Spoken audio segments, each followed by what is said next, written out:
Educação à distância, mudando realidades.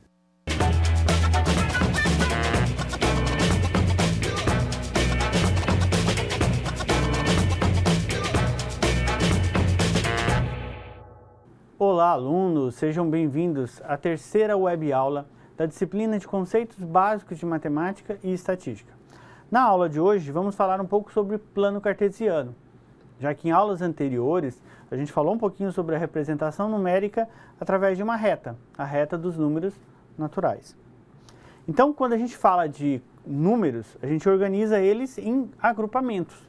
Esses agrupamentos a gente chama de conjuntos. Então é importante, antes da gente falar de plano cartesiano, entender a organização de conjuntos numéricos. E quando a gente fala de conjuntos, da teoria de conjuntos, há três conceitos básicos. O que é um conjunto, o que é um elemento desse conjunto e qual a relação que há entre um elemento e um conjunto, que é a ideia de pertinência. Então a gente pode definir conjunto, lembra? Definir é dar nome. A gente dar nome de conjunto a uma situação que seja de um agrupamento de elementos. Então toda vez que eu tiver um agrupamento de elementos, eu chamo de conjuntos. Por exemplo, o conjunto das consoantes é o agrupamento de todas as consoantes, B, C, D, F, G e assim sucessivamente. O conjunto dos meses do ano, quando eu agrupo todos os meses do ano, janeiro, fevereiro, etc. O conjunto dos dias da semana, domingo, segunda, terça, quarta, quinta, sexta, sábado. O conjunto das faces de um dado, 1, 2, 3, 4, 5, 6. O conjunto dos alunos do primeiro ano do ensino fundamental da escola X. O conjunto de funcionários de uma escola. Então, sempre quando eu tenho um agrupamento de elementos, eu tenho um conjunto. Então, conjunto não necessariamente é só para números. É para qualquer coisa que eu consiga agrupar, tendo uma característica ou não entre elas. Tá? Quando eu tenho uma característica, eu posso descrever o conjunto por essa característica. Por exemplo, quando eu falei das faces de um dado, eu posso representar esse conjunto por uma letra, geralmente utilizamos letras maiúsculas. O conjunto D, que contém as faces do dado, ser da forma x tal que x é a face do dado. Ou seja, eu descrevi o conjunto por uma característica, uma propriedade que vai delimitar esse conjunto. Assim como a gente fez, ó, x são alunos de uma escola Y, é o conjunto de todos os alunos daquela escola. Então eu consegui representar um conjunto por uma característica. Mas eu posso também elencar todos os elementos. Por exemplo, quando eu falei das faces dos dados, esse meu conjunto D, ele poderia ter todos os elementos. 1, 2, 3, 4, 5, 6. Então é muito usual, principalmente em conjuntos com poucos elementos, você listar esses elementos. Porém, se o conjunto ele tiver finitos, mas uma quantidade muito grande, ou mesmo infinitos elementos, eu posso representar dessa forma, só que eu utilizo reticências para omitir alguns valores.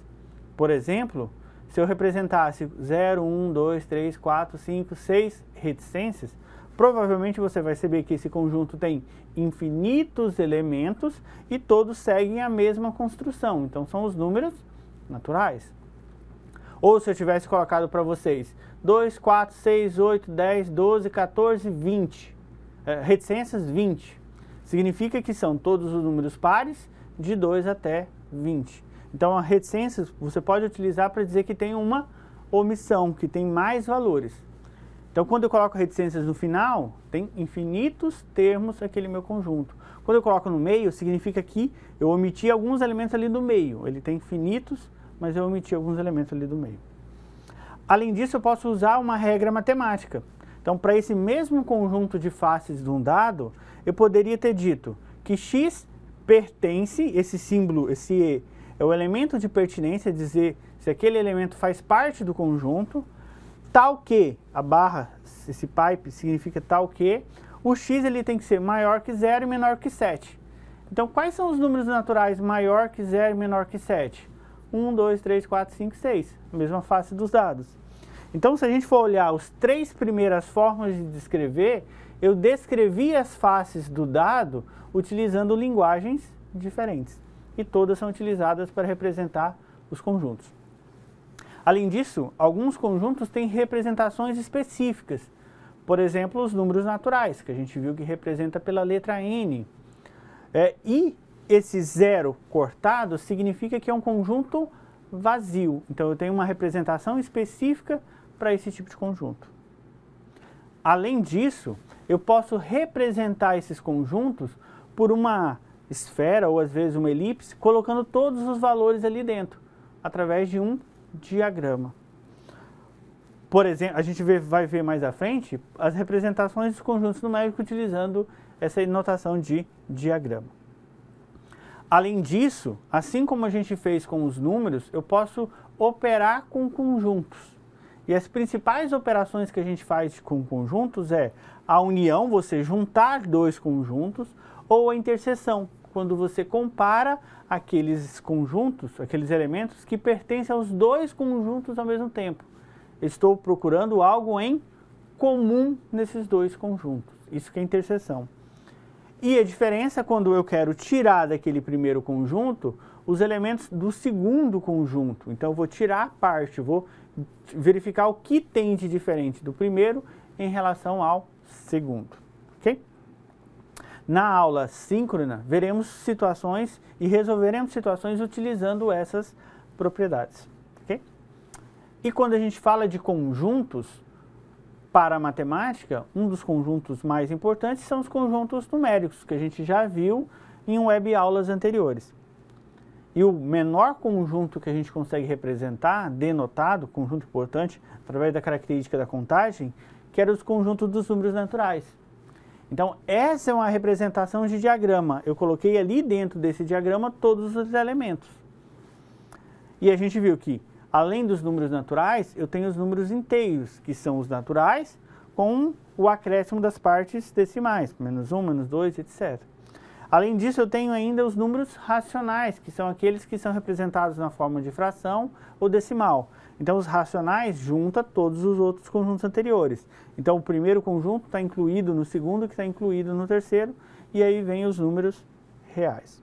Tá? E esses números reais, por si só, a gente já consegue fazer qualquer operação com eles. Eles já conseguem substituir ou suprimir os problemas das operações de divisão, de radiciação, dentro do nosso conjunto. Ou seja, a maior parte das operações ficam fechadas dentro dos números reais, exceto a radiciação, mas isso também foge do nosso escopo. Okay? E o número real a gente consegue associar a qualquer posição lá naquela reta que a gente utilizou para os números naturais. Só que agora eu vou ter um ponto de origem. À direita eu vou representar os números positivos, então eu tenho 0, 1, 2, 3 e assim sucessivamente. E à esquerda os números negativos, menos 1, menos 2 e assim sucessivamente. Então, quando eu tenho entre o 0 e o 1, se eu pegar a metade desse intervalo, eu posso representar aquele ponto que está no meio entre o 0 e 1 por uma fração, 1/2.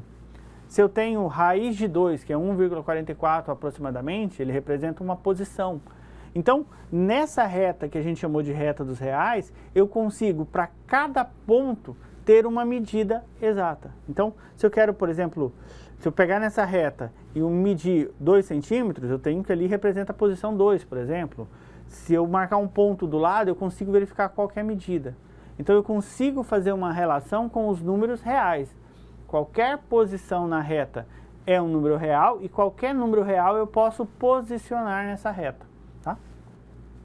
E quando a gente combina com uma outra reta, a gente sai dessa ideia de linha e amplia para um plano, que é o que a gente chama de plano cartesiano, onde eu tenho uma combinação de 2 retas que se encontram na origem, no ponto 0. Então, enquanto que agora eu tinha apenas uma reta que representava por números reais, se eu pegar 2 números reais e posicionar um em relação à reta horizontal e a outra reta vertical, eu consigo representar qualquer ponto em um plano. Saio de uma unidade unidimensional para algo bidimensional, que é o nosso plano cartesiano. E a notação mais usual para plano cartesiano é, neste eixo da horizontal a gente chama de eixo das abscissas, ou eixo X, e o da vertical, eixo das ordenadas, ou eixo Y. E essa representação consegue mapear, através de dois números, qualquer lugar no plano. Então, por isso tem muitas aplicações. Por exemplo, no tabuleiro de um xadrez. Então, se eu quero representar qualquer ponto dentro desse plano, desse tabuleiro, por exemplo, qualquer casa, basta eu ter um valor na horizontal e um na vertical. Então, eu consigo localizar qual que é a célula tal. Basta ter as suas coordenadas. Outra aplicação de plano cartesiano é quando a gente usa uma planilha eletrônica, Excel ou Google Planilhas ou qualquer outra ferramenta de planilha eletrônica. Eu consigo endereçar as células a partir de dois endereços, um endereço na horizontal, um endereço na vertical. Por exemplo, a célula A1 é a primeira coluna com a primeira linha, B5, segunda coluna com a quinta linha. Essa mesma ideia de plano cartesiano a gente consegue fazer a aplicação, tanto no tabuleiro de xadrez quanto no Google Planilhas ou no Excel. Ou ainda, essa mesma representação de coordenadas a gente utiliza no globo terrestre. Por mais que são coordenadas polares, mas eu tenho cada posição nesse globo, eu consigo representar por duas coordenadas, a longitude e a latitude. Então é interessante você trabalhar com o aluno essa ideia de localização a partir de um mapeamento de dois eixos, um eixo horizontal e um eixo vertical. Então, se eu pego, por exemplo, um mapa da cidade, eu consigo associar a cada posição nesse mapa a uma distância horizontal e a uma distância vertical. Então, o número passa a ter a função, então, agora de localização, de posição. Não uma posição agora numa sequência única, mas também uma posição em um plano, a partir de dois valores. Ok? Então, essa aula de hoje era só mesmo para apresentar o conceito de plano cartesiano, dessa representação bidimensional a partir de dois números que fazem parte dos números reais. Então, qualquer posição no plano pode ser trocado por uma coordenada, um valor x representando a sua distância horizontal e um valor y representando o seu valor vertical. Então, até a próxima aula. E aí nas aulas síncronas a gente trabalha um pouco mais sobre como localizar um ponto nesse plano, como pegar a coordenada de um ponto e transcrever através de um valor x e um valor y. Até a próxima aula e que o conhecimento e a força seja com vocês.